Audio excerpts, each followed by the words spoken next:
Bismillahirrahmanirrahim. Assalamualaikum warahmatullahi wabarakatuh. Saya Alisa Nur Halimah akan menjelaskan mengenai penata laksanaan atonia uteri. Berikut penjelasannya. Atonia uteri adalah kondisi ketika rahim tidak bisa berkontraksi kembali setelah melahirkan. Kondisi ini dapat mengakibatkan perdarahan pasca persalinan yang dapat membahayakan nyawa ibu. Bab atonia uteri belum diketahui dengan pasti, namun beberapa faktor selama kehamilan dan proses melahirkan diduga berkontribusi terhadap terjadinya kondisi ini. Faktor tersebut diantaranya adalah rahim yang terlalu teregang akibat polihidramnion, kehamilan kembar, kehamilan dengan bayi berukuran besar, persalinan yang sangat cepat atau persalinan yang sangat lama, persalinan dengan induksi, penggunaan obat-obatan seperti obat bius umum atau oksitosin selama persalinan. Seorang wanita juga lebih berisiko mengalami atonia uteri jika ia hamil di atas usia 35 tahun, mengalami obesitas, telah melahirkan beberapa kali, dan memiliki riwayat persalinan macet. Peralatan dan obat-obatan atonia uteri yaitu uterotonika, oksitosin 6-8 ampul, ergometrin 2 ampul, misoprostol 3-5 tablet, sedativa, Valium atau diazepam 10 mg, analgetik, kemudian atropin sulfas, verbal anestesia atau analgesia perektal, sepuit dan jarum nomor 23, kateter nelaton steril, dan penampung urin atau kemih, klem penjepit, benang kronik, kain alas bokong, tensimeter dan stetoskop, larutan antiseptik, povidone 10%, sarung tangan panjang DTT, sarung tangan DTT, topi, masker, kacamata pelindung, dan celemek.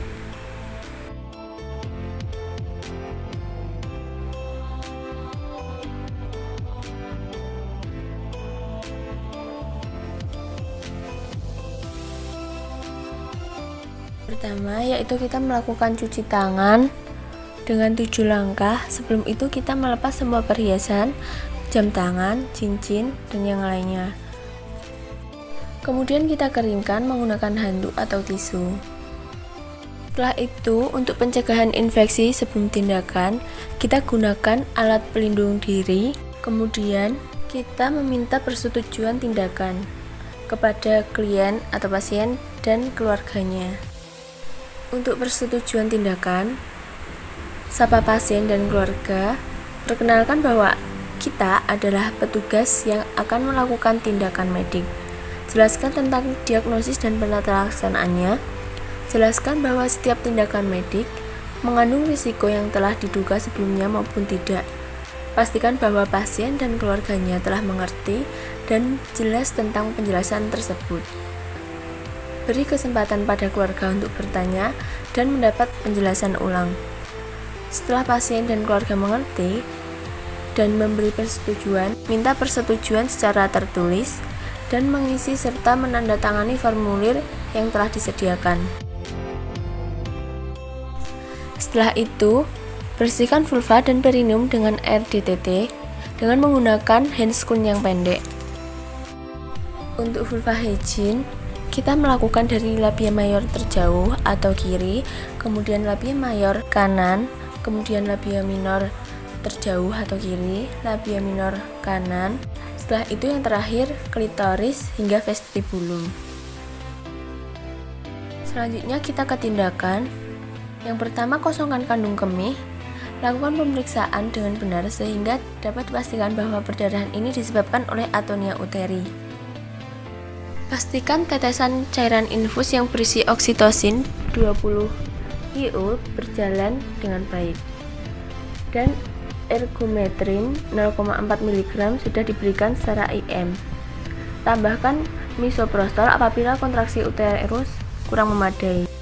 Kemudian kita melakukan tindakan KBE atau kompresi bimanual eksterna. Penolong berdiri menghadap pada sisi kanan ibu. Tekan ujung jari telunjuk, tengah, dan jari manis satu tangan di antara simfisis pubis dan umbilikus pada korpus depan bawah sehingga fundus uteri naik ke arah dinding abdomen. Letakkan sejauh mungkin telapak tangan lain di korpus uteri bagian belakang dan dorong uterus ke arah korpus depan atau ventral. Selanjutnya geser perlahan-lahan ujung ketiga jari tangan pertama ke arah fundus sehingga telapak tangan dapat menekan korpus uteri bagian depan. Lakukan kompresi korpus uteri dengan jalan menekan dinding belakang dan dinding depan uterus dengan telapak tangan kiri dan kanan atau mendekatkan tangan belakang dan depan.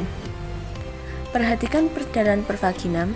Bila perdarahan berhenti, pertahankan posisi tersebut hingga uterus dapat berkontraksi. Bila perdarahan belum berhenti, lanjutkan ke langkah ke KBI. Apabila perdarahan belum berhenti, lanjutkan ke langkah KBI atau kompresi bimanual interna. Pakai sarung tangan steril atau DTT, basahi tangan kanan dengan larutan antiseptik dengan ibu jari dan telunjuk. Kemudian masukkan tangan lain secara obstetrik melalui introitus ke dalam lumen vagina atau bila diperlukan beri analgetik. Ubah tangan obstetrik menjadi kepalan dan letakkan dataran punggung jari telunjuk hingga kelingking pada fornix anterior dan dorong segmen bawah uterus ke kranio anterior. Letakkan telapak tangan luar pada dinding perut dan upayakan untuk mencakup bagian belakang korpus uteri seluas atau sebanyak mungkin. Lakukan kompresi uterus dengan jalan mendekatkan telapak tangan luar dengan kepalan tangan dalam pada fornix anterior. Bila perdarahan berhenti, pertahankan posisi demikian hingga kontraksi uterus membaik. Kemudian, lanjut ke langkah keluarkan perlahan-lahan tangan kanan yang ada dalam vagina dari kepalan menjadi obstetrik. Masukkan tangan ke dalam wadah yang berisi larutan klorin 0,5%. Bersihkan sarung tangan dari darah atau cairan tubuh pasien.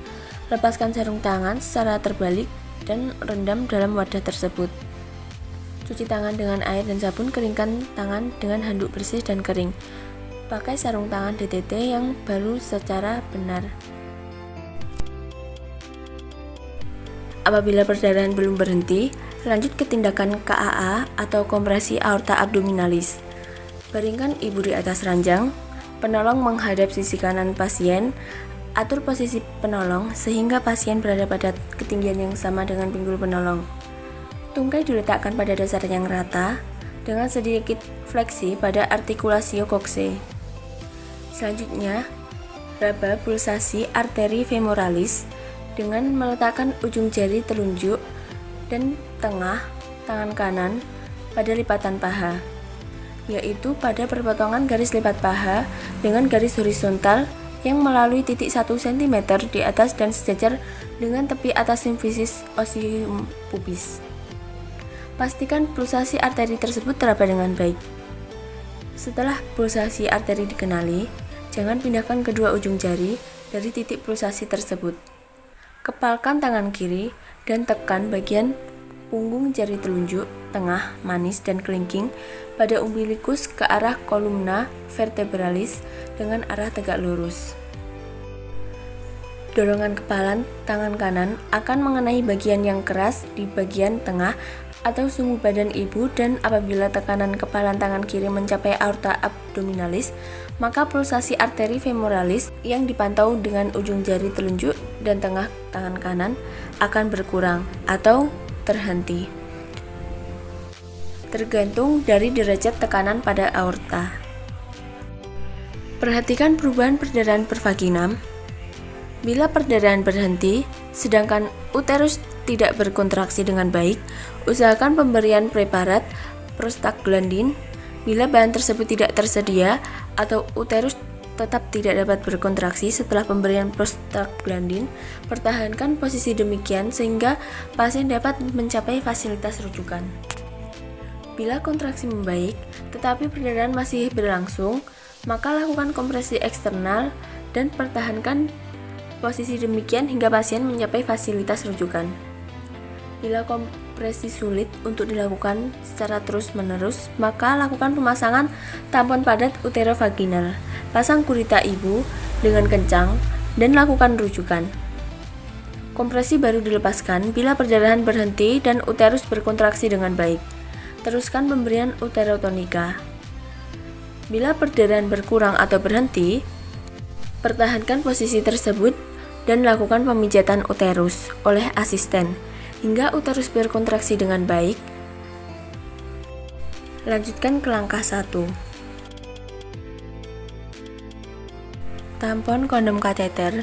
Langkah-langkahnya yaitu siapkan kondom kateter, masukkan kateter ke dalam kondom hingga ujungnya, ambil benang katun seperti pengikat tali pusat sepanjang 30 cm.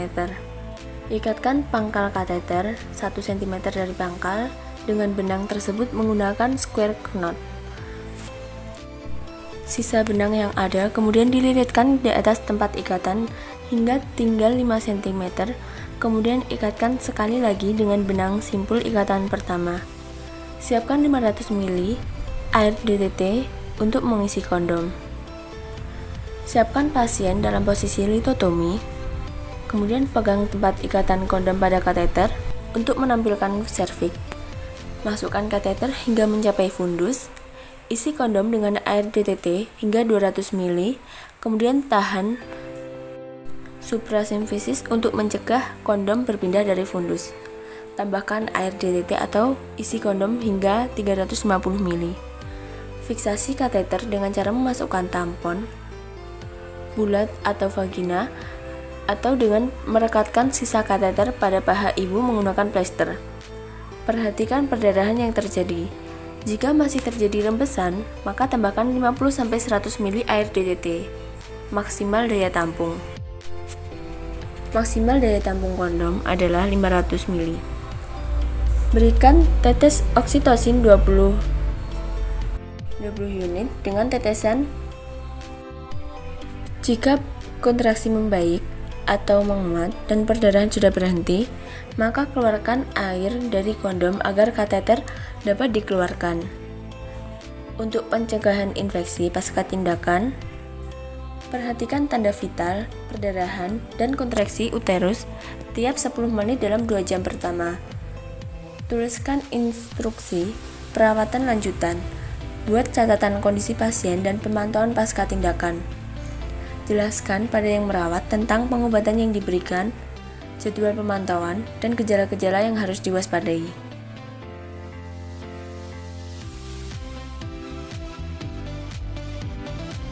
Untuk tampon kondom kateter, kita bisa menggunakan air DTT, bisa juga dengan menggunakan air infus. Sekian dari saya, kurang lebihnya mohon maaf. Wassalamualaikum warahmatullahi wabarakatuh.